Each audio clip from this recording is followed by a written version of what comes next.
Gunfire broke out early Sunday morning when an alliance of 3 ethnic armed groups launched surprise attacks on government military outposts and police stations. 10 people were killed and 33 left injured. The clashes occurred along an area bordering China, and one Chinese civilian was wounded by a stray bullet. Myanmar's government is trying to push forward a national peace agreement in a bid to bring together ethnic militias who have not inked the nationwide ceasefire accord. China has been alarmed by previous fighting along the shared border, and the foreign ministry instantly called for calm in the region.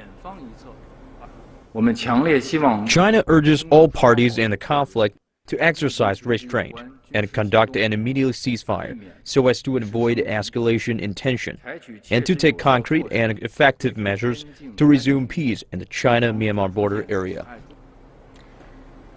And earlier we spoke to our correspondent David Grunbaum in Yangon about the current humanitarian and political situation over there. 8 months after becoming Myanmar's leader, Aung San Suu Kyi faces domestic crises on 2 fronts, plus growing pressure from the international community that is concerned that Myanmar cannot handle this on its own. In the country's west, hundreds of Rohingya Muslims have fled to neighboring Bangladesh. This comes after security crackdown after 9 border guards were killed last month. Now, 150,000 people in this region depend on humanitarian aid, but those deliveries have been suspended for almost a month and a half.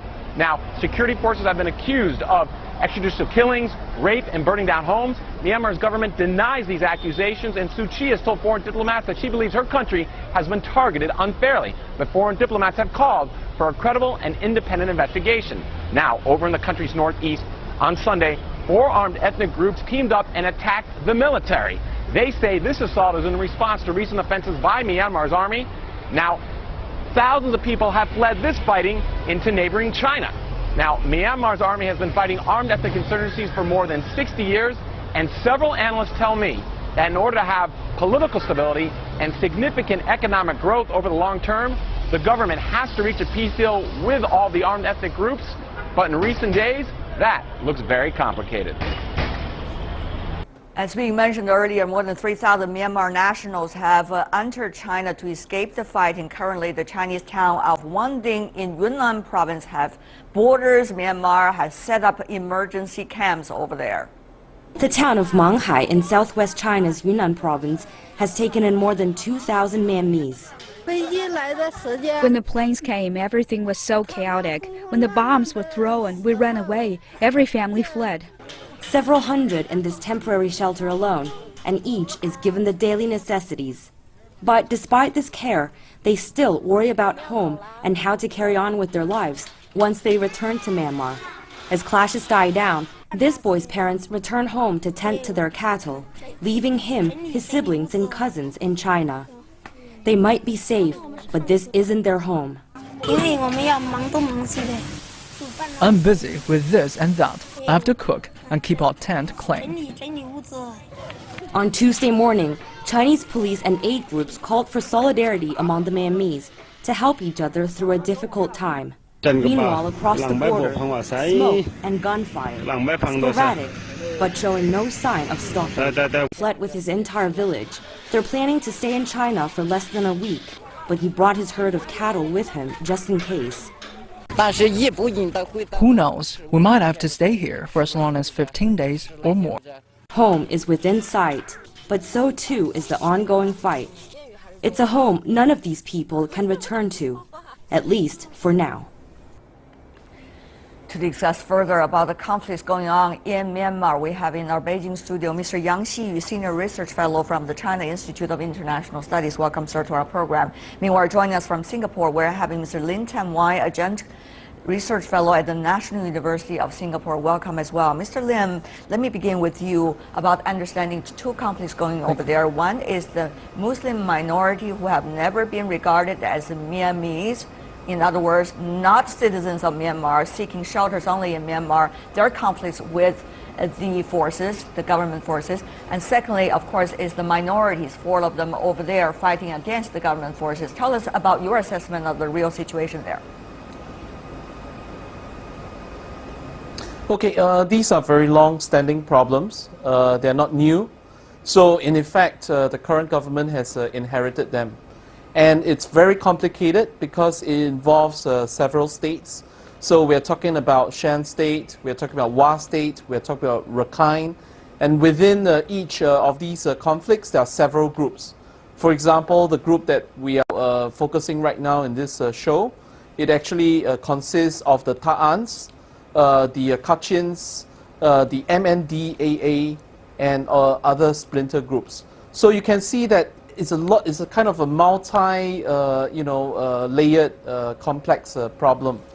And it also involves religion, as you have mentioned, amongst the Rohingyas that are fleeing towards Bangladesh. One of the reasons why they are fleeing is because some of the government forces suspect that there are operatives within the community that they want to seek out. So this very complicated, very complex issue, and I think it will probably take a long time to resolve, and time is probably needed even for de-escalation. Right. It might be a long time because these are questions being formed over a long period of time. But Mr. Yang, in Beijing, that is happening on China's border. Yep. Between China and Myanmar, 3,000 people already come into China. Yeah. In the Wanding specific county in China's Yunnan province. That's going to be a big problem for China. It's also going to be a big problem for Bangladesh. Bangladesh already summoned in some of the diplomats from Myanmar to talk about that issue. They don't want these people to be in their country either. They want to repatriate these people. So what does it mean for China's, for Myanmar's neighbors, such as China? Well, for China, not only the issue of the refugee, 3,000 maybe more sometime later, and also a problem of the dangers, risks for Chinese nationals in the neighboring area. There have been some Chinese nationals with harm. So loss of lives and loss of assets.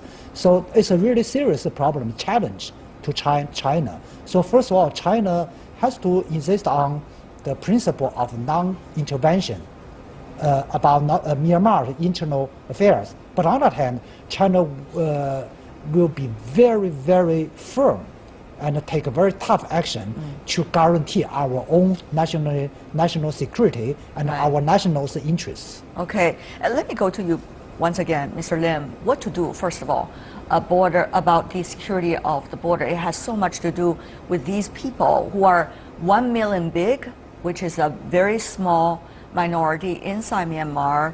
They're called the Rohingya. They are never being regarded as Myanmese. They're not citizens, even though they settle in that country for generations. Their homes and schools are being regarded as illegal structures, so might be torn down. These people organize themselves and fight against the government forces. 9 police officers were killed by some of those from this group, and therefore the government forces pushed back. That's what we are seeing right now. The question is, what is the way to solve this? Mr. Lim. Well, one of the proposal that has been put forward is, and that is a proposal that's favored by the NLD party that is in power right now, is for federal state. But this is further complicated by the fact that there are so many stakeholders involved. The military is involved.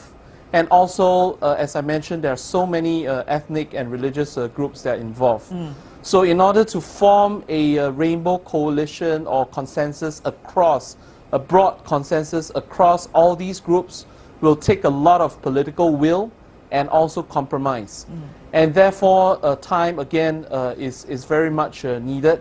Plus, the Myanmarese political system, you have about 25% of the parliament that is within the military's control. And so there's also a very acute need for political consensus even within the government and the political process. And here's where China has publicly mentioned that it's willing to help out with the reconciliation process.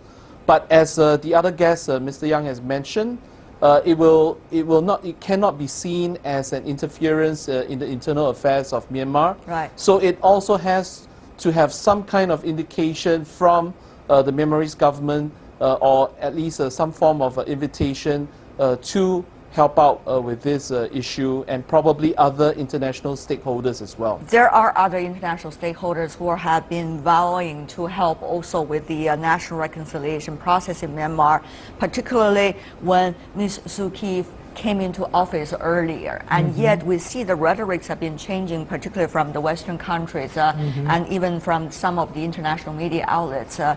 More accusations rather than now more talk about solutions. Mr. Yang, what do you make of this change of attitudes coming from some of the important stakeholders, particularly, just say, if I could use the word, the West?